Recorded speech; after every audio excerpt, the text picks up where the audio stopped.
বাংলাদেশের মানুষ উন্মুখ হয়ে আছে ভোট দেওয়ার জন্য। বাংলাদেশের মানুষ তাদের গত 17 বছরের অভিজ্ঞতা এবং গত 17 মাসের অভিজ্ঞতা,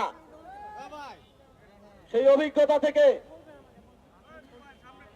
জুলাই গণঅভ্যুত্থানের শরিক গণতান্ত্রিক আন্দোলনের নেতৃত্ব দানকারী 11টি দলের যে ঐক্য হয়েছে, সেই ঐক্যকে বিজয়ী করতে প্রস্তুত হয়ে আছে।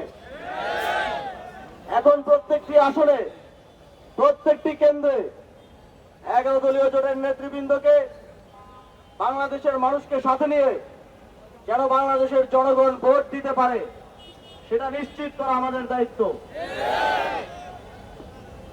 মাঠে ঘাটে যেভাবে দাঁড়িপাল্লা শাপলা করি রিকশার জয় জয়কার শুরু হয়েছে, যদি শুধুমাত্র আমরা নিশ্চিত করতে পারি যে বাংলাদেশের জনগণ 12ই ফেব্রুয়ারি ভোটটা দিয়ে ফিরে যেতে পারবে, তাহলে 12ই ফেব্রুয়ারি সন্ধ্যার মধ্যে আমাদের বিজয়ের ঘোষণা চলে আসবে ইনশাআল্লাহ।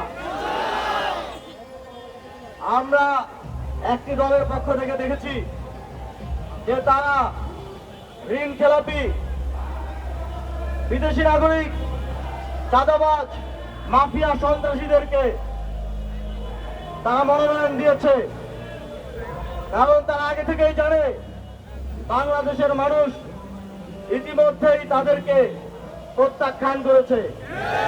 সুতরাং মাফিয়াদেরকে, সন্ত্রাসীদেরকে, চাঁদাবাজদেরকে মনোনয়ন দেওয়ার মাধ্যমে, তাদের অসৎ শক্তিকে ব্যবহারের মাধ্যমে ভোট চুরি করে, কেন্দ্র দখল করে নির্বাচনে জয়ের পায়তারা তারা করছে।